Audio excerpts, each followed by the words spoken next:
Hello everybody, welcome to Paris. Welcome to another episode of my series that brings you live on the streets of the City of Light. However, this time it's a little bit different. We're not live. I have no live audience because tomorrow, Saturday, is meant to be very rainy and cloudy and a bit nasty. So I thought we would take advantage today on the previous Friday of a little bit of sunlight and blue sky, because this is the episode that I'm calling the Autumn Bike Ride in Vincennes. So we're just outside to the east of Paris called the Bois de Vincennes, the Woods of Vincennes. And we're out of Paris, but we're in Paris because technically, even though this is geographically outside the city, this is part of the 12th arrondissement of Paris. And so it's in the city, out of the city at the same time. This is a beloved local park, Vincennes, the Park of Vincennes. And we're going to jump right in. So hopefully take advantage of some of these remaining moments of beautiful fall foliage. And a little bit later, I'm going to hop on one of these boats here. But that'll happen later for my Patreon members, my subscribers. We're going to have a boat chat with a guest here on the lake.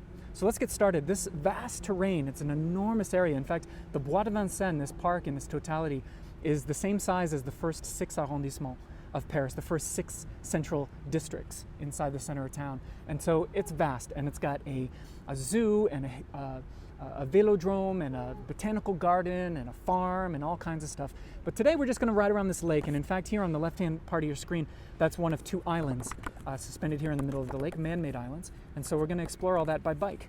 I've got some images here to show you as usual, and I want to remind you all that this whole area was part of a royal terrain, and it was a place for hunting and for parties and whatnot for medieval kings going back quite a ways. In fact, this is a 15th century illustration from a manuscript.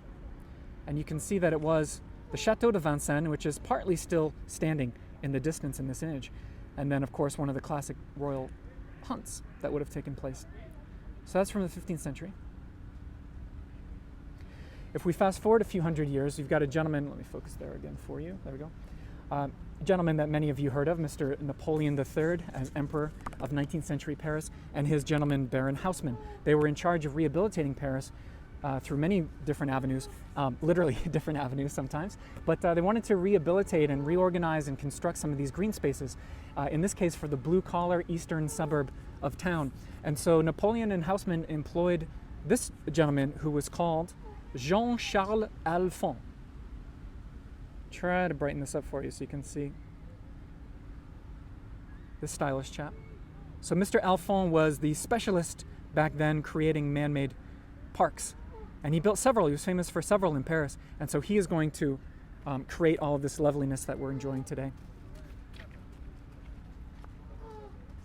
Let's jump right into this here. I'm going to hop on my bike. There we go. Show you that. That's our transportation for the day. And let's go see if we can find some fall colors. Here we go.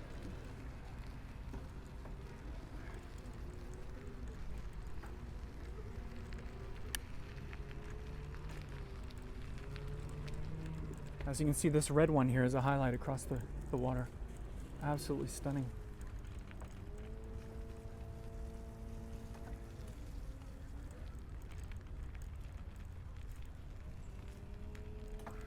We've got locations here that are basically just for feeding the birds.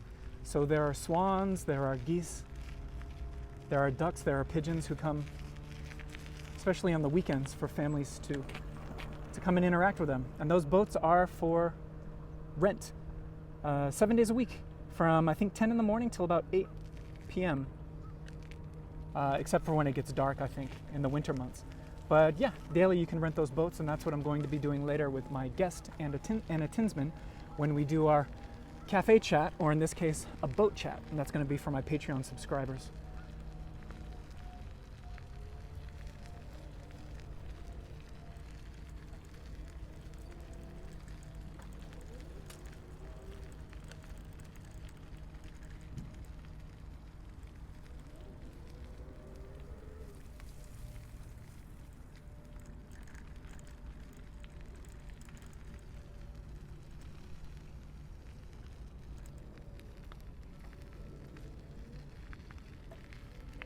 Now, if we look down this way, hold on just one second.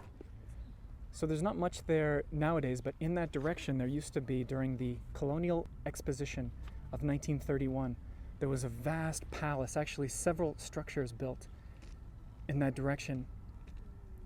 This was called the Angkor Wat Palace. And so France was celebrating its colonial conquests and a celebration of many cultures around the world. But that's long gone. It was in that direction. And there were some, sadly, palace is no longer around, but some of the statues were saved, and they're actually on exhibit in the Musée Guimet in the 16th arrondissement, so you can still catch a little bit of that. The same palace, by the way, at night. Oh, can you imagine? Back when they really built things to impress. So I don't know if I'm pronouncing it right, but the Angkor Wat Palace. So this park was actually covered. In fact, look at this map that was created of just the small section of the Bois de Vincennes where we are. And you can see in the center those two islands as part of what we're going to explore in this episode. But right now, I got to one-hand this, but where my index finger is pointing, see this long sort of alleyway that would have led to the palace right there in orange. And so that is what we're looking at, that long alleyway that would have led to that glorious palace. And what's really fun, you can see everything in orange were exhibit spaces for this colonial exposition. And it's funny here, of course, the map was created by the Galeries Lafayette. And right next to it there, written in red lettering, you can see it says, visit the stands of the Galeries Lafayette. So some things haven't changed since the 1930s. But beautiful map, and it shows you just how extensive the complex was of all these different, cultural establishments and these exhibitions and the pavilions and kiosks, and man, they're all gone now. But what's not gone are all these beautiful, colorful trees. And so let's turn this bike back around.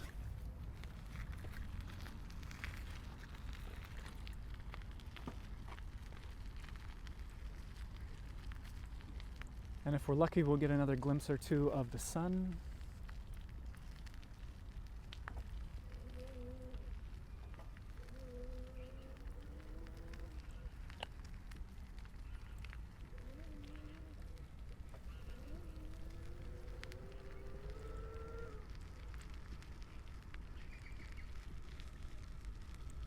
The weekends get busy here at the Bois de Vincennes with local families and whatnot, but if you come here during the week, you can find lots of peace and quiet. It's pretty spectacular.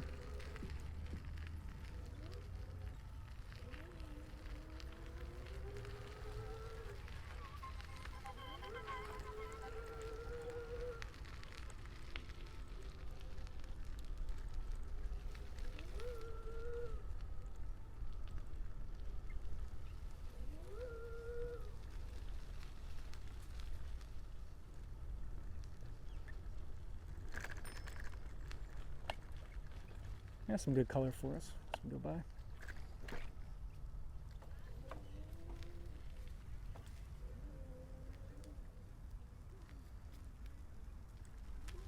Again, we're just at the tail end of the colors of autumn.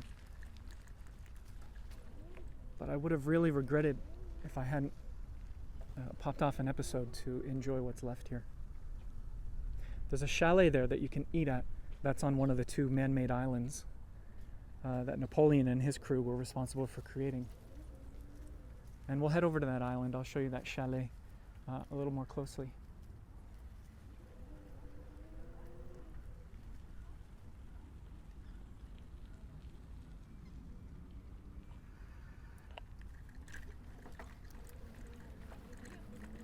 Let me take you over this way, under the grass.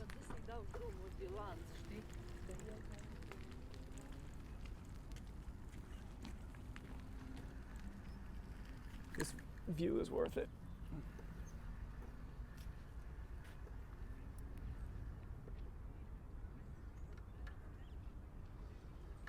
Again, so I didn't do this episode live. It's the first time ever that I've pre-recorded one of these official episodes, one of these video tours. And the reason is tomorrow was not nearly going to be as nice, and so I would have missed my chance to give you blue sky and the, full effect of the colors today. There's some duck meditation for you.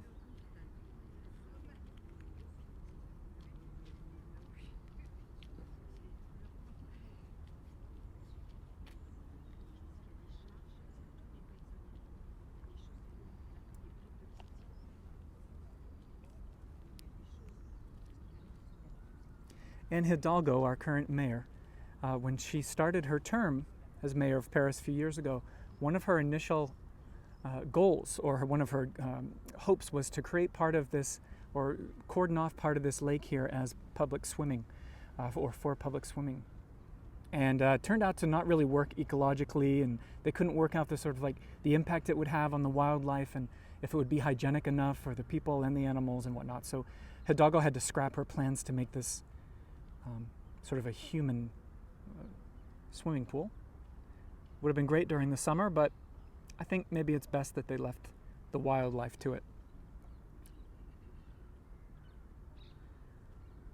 All right, so let's pan back around. Sorry, ducks, we have to leave you. And onward. There are some rather unexpected historical tidbits in this area, and so of course that's part of my job too, is to show you those. Let me get this thing turned around.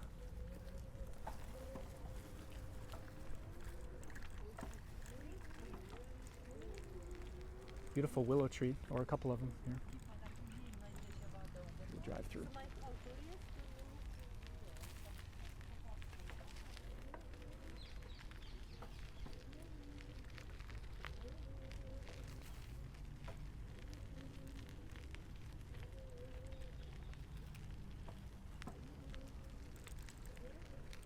And there's in this area there are a couple of these stunning, I don't even know what to call them, but these sort of orangish red fir trees almost.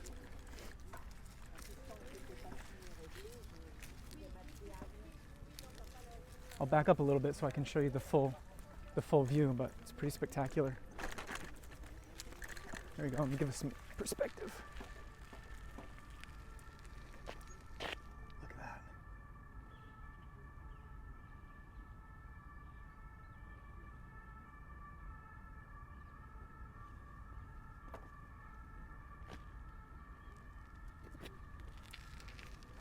A little bit of sun poking out. So this is great. You know, I'm an ex-Mainer. I grew up along coastal Maine, and this has occasionally, when I see the reflections in the water, I almost feel like it could be Maine or maybe a little bit of a Vermont vibe.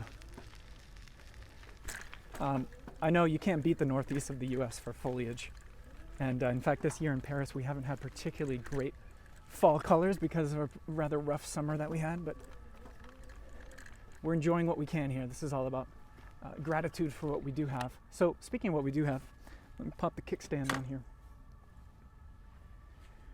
There is a Buddhist temple nearby, and that's why this is a very fitting installation.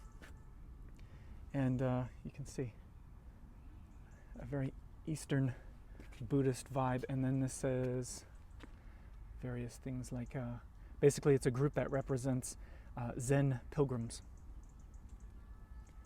It's from a Japanese sculptor, and it was finished in 1971.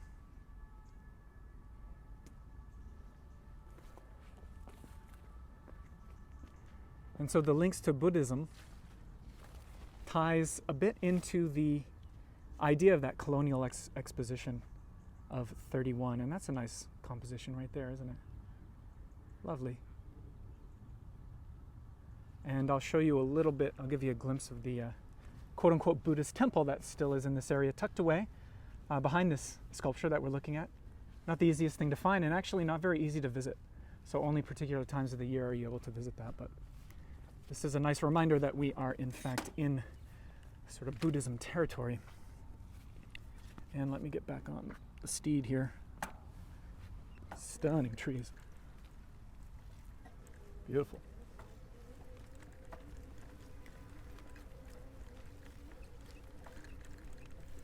So tucked away here, you can actually catch a glimpse right there. Technically, this complex is called the International Institute of Buddhism. And I'll show you just this little part. Oops, sorry. Just this little part here. There we go. The architecture is decidedly quite African, which throws people off. It's rather unexpected, but it's because what is now the International Buddhist Temple essentially is housed in what used to be the Cameroon Pavilion during that exposition that I referenced.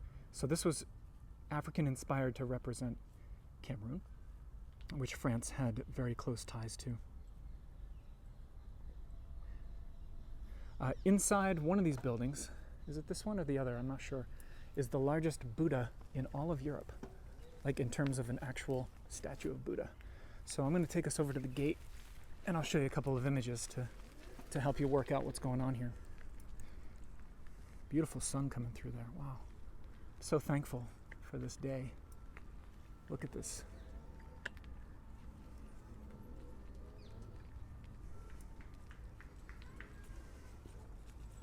There's a pathway that you'd want to go down.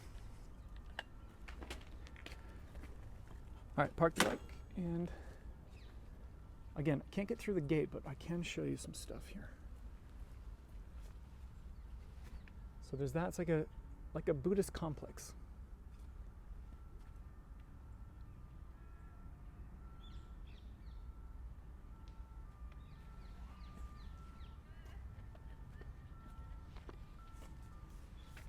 And I'll show you here in one of the buildings. I'm getting the camera to focus on this. There you go. That's one building. And several times per year you can apparently visit this when there are certain festivals and religious events. It is open to the public. This is the front of the building that I showed you in real life a few moments ago. Again, very African in nature because of its origins. And I said that there was the largest European Buddha statue, and so in one of these buildings you can see it's enormous. It's about 27 feet tall, about 9 meters in total height. So you come and pray to that big old Buddha. It's covered in gold leaf, so it must be worth a pretty penny as well. So yeah, about a dozen cultural festivals or events per year, and you can look on the calendar of the International Institute of Buddhism. And this is about all that we can see today. Oops, sorry, but you get the idea. There are a few buildings in this complex.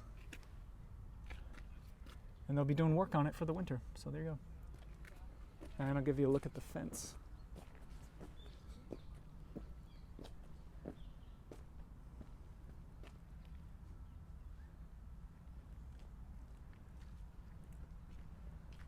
Okay, onward, let's go hit those 2 islands on the lake.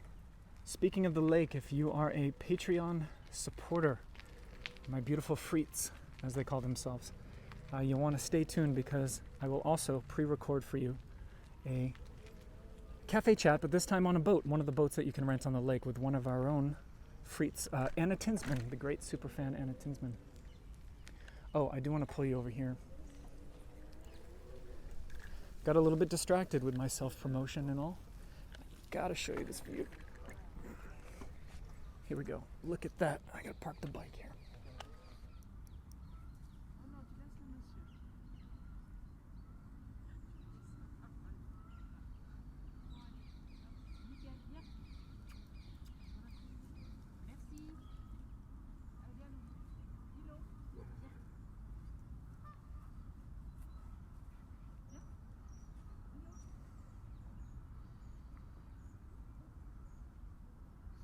So you know, one of my greatest thrills is to give you all perspectives of Paris that you might not expect.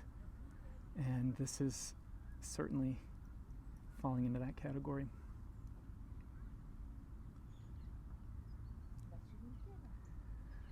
If you're watching this in the distant future, I think this is the 2nd week of November. So it's really the tail end of catching colors in Paris, I would say. You wouldn't want to come too much later than this. Mid-October to early November, I guess, would be the sweet spot, in case any of you are wondering. And there's a lovely tree here. I almost wish I had a picnic. In fact, I brought a little mini bottle of wine in my backpack, but truth be told, turns out it's not a screw cap. It's got a cork, and I don't have a bottle opener, or any sort of corkscrew, I should say. So much for my little impromptu bottle of Bordeaux that I wanted to whip out, but hey, there's always next episode. So hopefully you're enjoying that little composition, and we've got some other stuff to check out. Let's do it. Oops, let's freeze the video there. As I'm editing this later on, I'm realizing I forgot to show a couple of images along the border of the lake here. So let me pop those in here. One of them is the medieval King Saint Louis, who is dealing out justice here in the woods of the Bois de Vincennes, which apparently he was wont to do. So that's quite a lovely image. I don't know if it was exactly in this area where we are, but in the same general vicinity. And then check out this image. This one is Louis XIV, King Louis, declaring his love for a lady called Louise de la Vallière. And what's funny about this image is when I first saw it, I assumed Louis was the one with the flowers, giving the flowers to the girl that he's in love with. But no.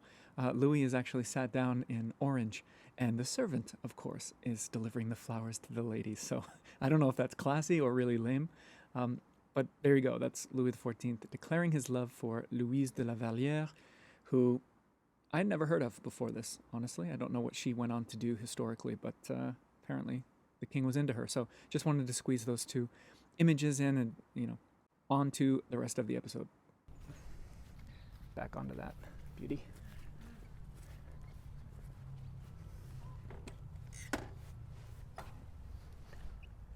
Holding the camera still and mounting my bike proves to be the toughest part. Let's get a little closer to the water without driving ourselves straight into it.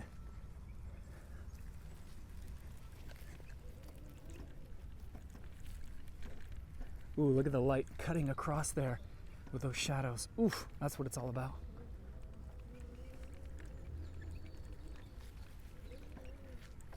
This is so lovely, I almost want to just backtrack and go back through what we've already done, but onward. I see an opening in the fence here and we're going to take it. Back to that little Buddhist statue there. It's called the Lac Daumesnil, by the way, is the name of this lake. Daumesnil is the name of a Parisian neighborhood not far from us, within the city limits. And let's hightail it across the bridge here onto the first island.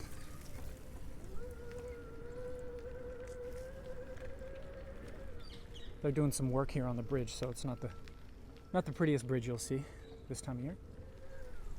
I got a surprise for y'all here on the island right off the bat. Right off the bat, check this out. What a lovely surprise this is. That's right. We've got a straight up Greco-Roman temple here, a rotunda of sorts. And show you the full view in a moment. There we go. Now when I'm live on Facebook, the app, Facebook, doesn't allow me to do certain things with my camera, but today, because I'm pre-recording, I get to pull this little trick. Boom. Ultra wide angle on the new iPhone, so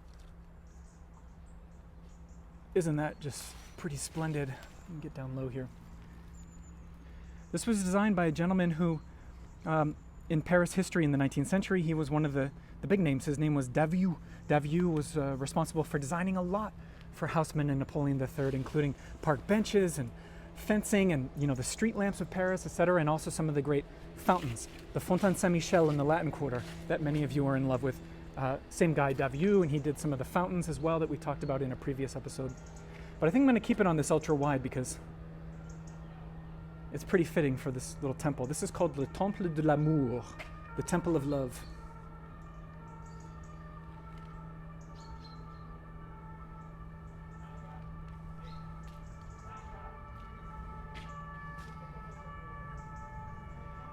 It's very similar to a temple that you'll find in the Butte Chaumont, done by the same guy, same period, same idea. It's not a carbon copy, but it's very similar architecture. High atop Les Buttes Chaumont, which is another popular park.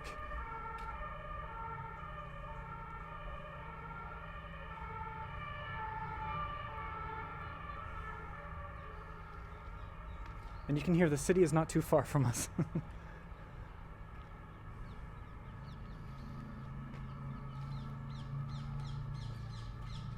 So a little bench in the center here. And yeah, the Temple of Love.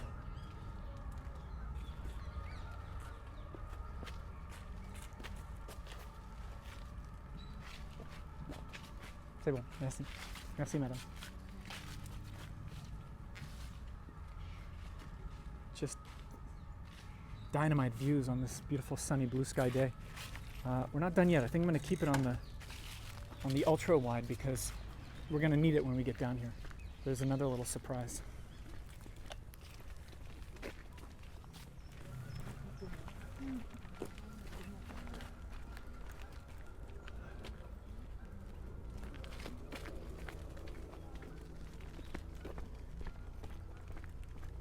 So the rotunda, or the temple, is cool enough, but what's underneath it is, well, I guess you'll see in a second what it is.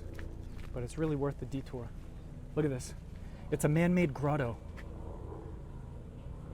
Man-made grotto to fit in with the man-made temple and the man-made lake and the man-made island inside of the man-made park. Pretty indicative of the 19th century, where they had these things that were called les folies, the follies, and it was basically just creating almost a little bit of a sort of Disney, like a Disneyland vibe, right? Just to create these spaces. Well, it wasn't really for kids though, it was for adults, right? And just these fantastical, magical, artificial spaces at the same time that they were, for example, putting together the Parc Monceau, which has a lot of quasi-Greco-Roman ruins and, you know, fake decorative elements. And so this ties into that idea. Beautiful.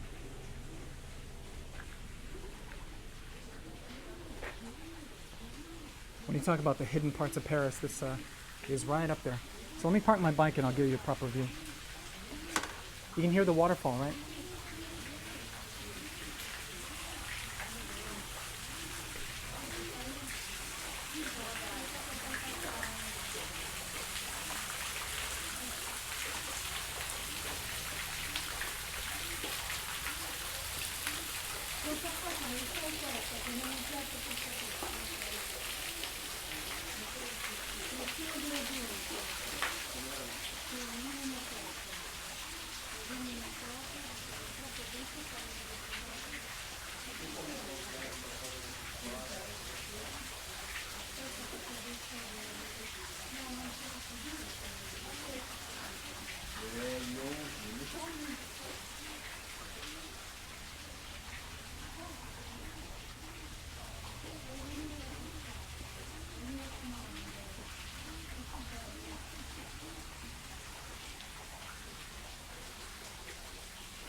That's where we came from. So the Bois de Vincennes, everybody, just east of Paris. And then it continues through there where you can make your way back up to the temple.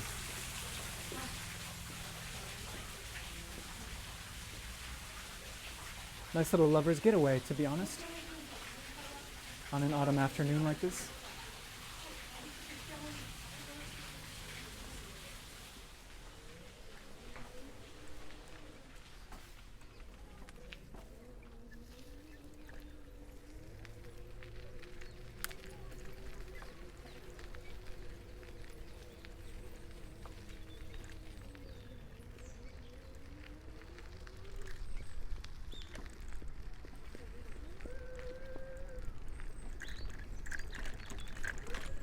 We saw a chalet, a Swiss-style chalet across the water earlier, and that is a working restaurant.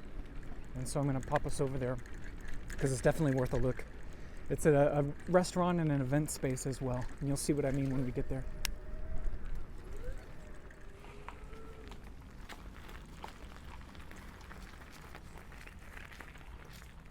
Okay, so there's this space here, and you know what? I don't think we're supposed to walk through here today, but I'm gonna do it until someone tells me to leave, because I just gotta have you see this real quick. It's worth it. Look. Talk about unexpected.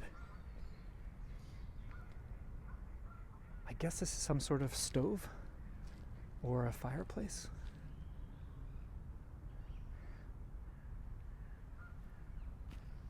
But you can see that it's, as I said, an event space as well. You could have a wedding reception here. It's clearly set up for that type of thing. And then there's this little wooden deck.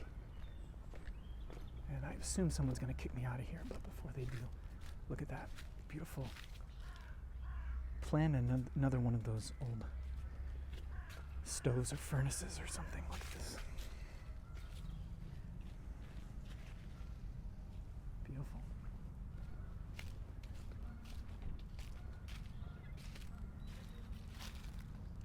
Oh, hello.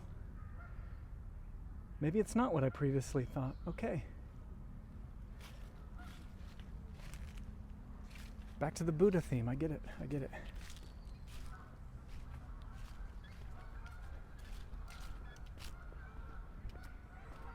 Okay, so remember, we are on the island now. And I'm going to get out of here. But it's just a lovely little spot if you want to rent that out for something.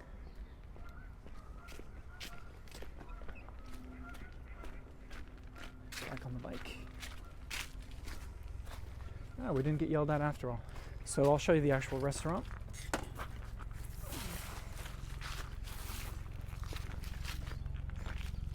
Actually, you know what I'm seeing right now for the first time?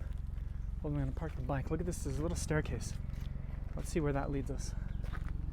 Actually quite well covered here. So, what's this all about?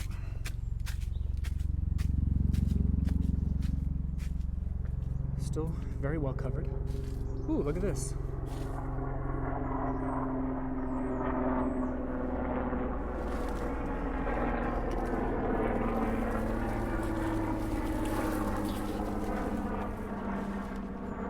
Some kind of platform.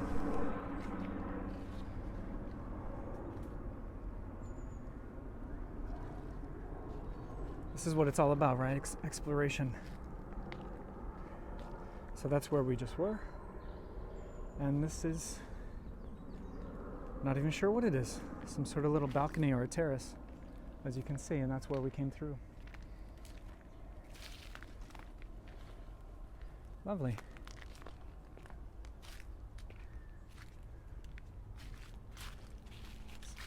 See if I figure out how to get back through here.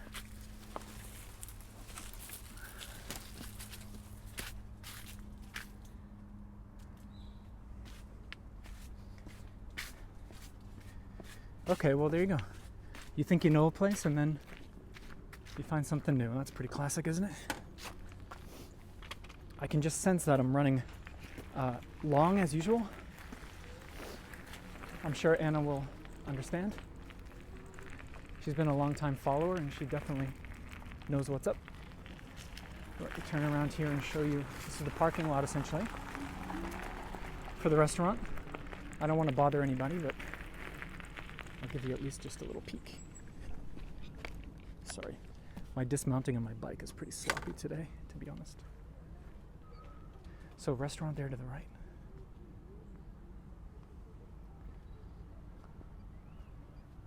Meant to be built sort of like a Swiss chalet.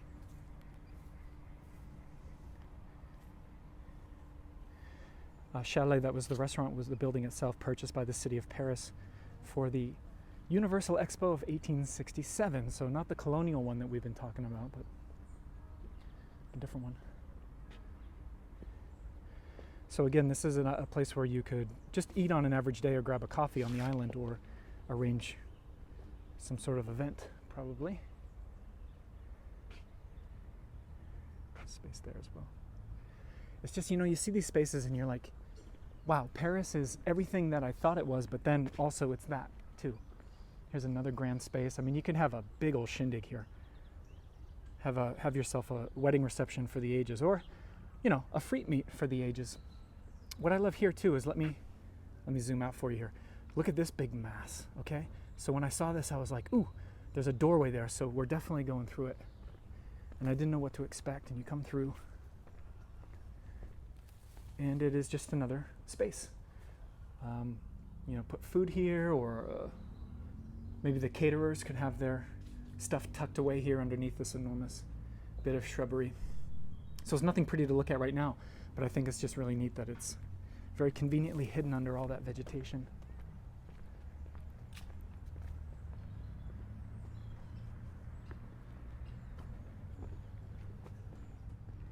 Let me show you around here too. Hopefully no one's going to steal my bike.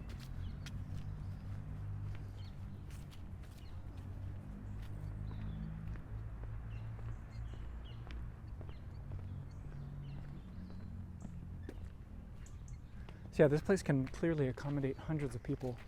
And it's got this lovely outdoor area that, again, in the summertime, feel free to come through here.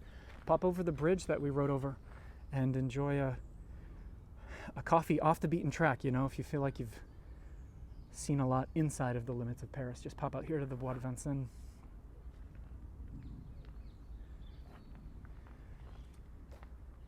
Let me show you a little bit more. There's actually a second island.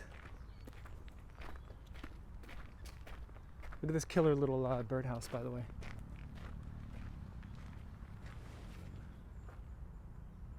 I can zoom also when I do these pre-recordeds. It's nice to have that option, I must say. I kind of missed it, so pretty deluxe birdhouse. And let's get back.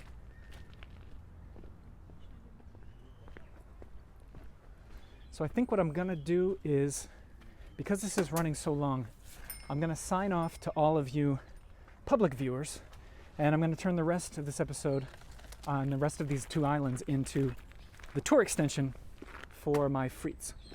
So, okay, I had to stop and switch the camera. So, hi everybody, this is me. I hope you enjoyed this. I'm going to continue exploring the autumnal colors of these islands of the Bois de Vincennes. I hope you enjoyed this episode. If you are a Patreon member, a supporter of mine, first of all, thank you for that because you're awesome.